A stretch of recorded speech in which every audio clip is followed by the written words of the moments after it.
Well, apart from the hostilities on the ground, there's also a media war too over Syria, fed by reports of bloodshed that are difficult to verify. Let's talk more about this now to Ali Hashim. He's a former Al Jazeera television correspondent joining us on the line live from Beirut.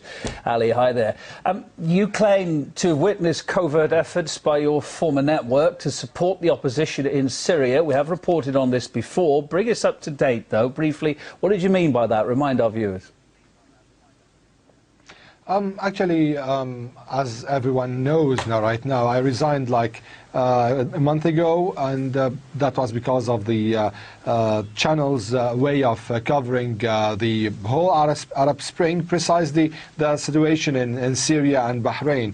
On each side, the channel was taking a certain stance. On one side, it was supporting and meddling into every and each detail in the Syrian revolution. At the same time, it was kind of covering up what's going on in Bahrain and not showing really what's happening.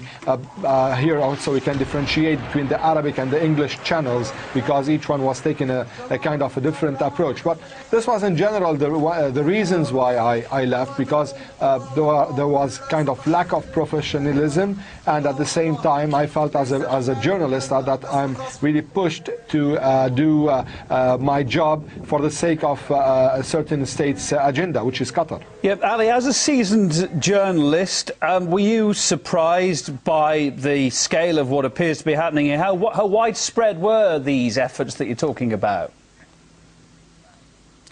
Actually, I joined Al Jazeera by the beginning of 2011. The first thing I did was going to Libya and covering the revolution from the beginning.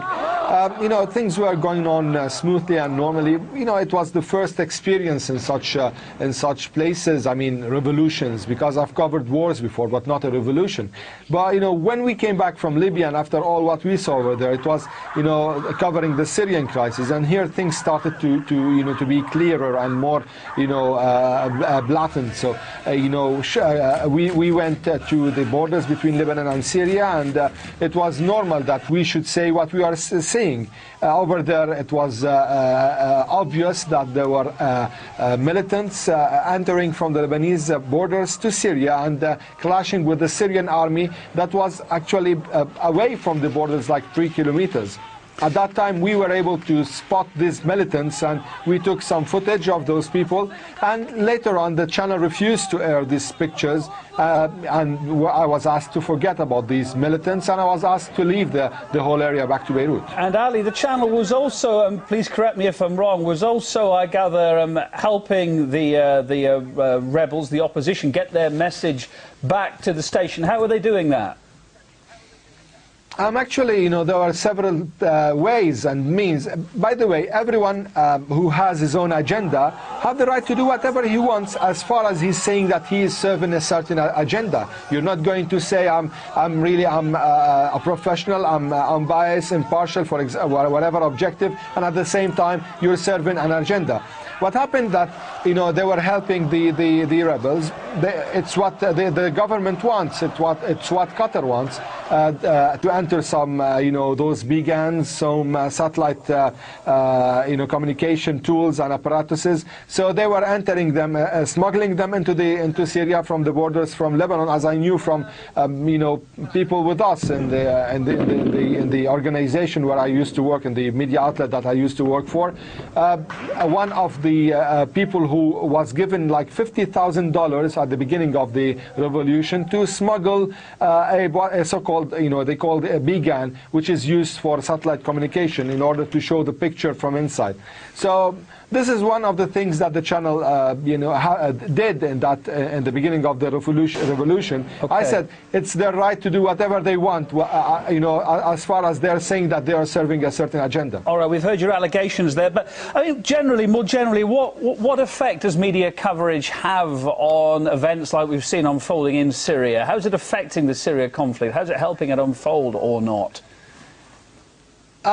let me be clear regarding media coverage of Syria. The media coverage of Syria, showed in a clear way that the Arab media precisely. Later on, we'll talk about the Western media, but the Arab media precisely is divided. It's kind of a partisan media.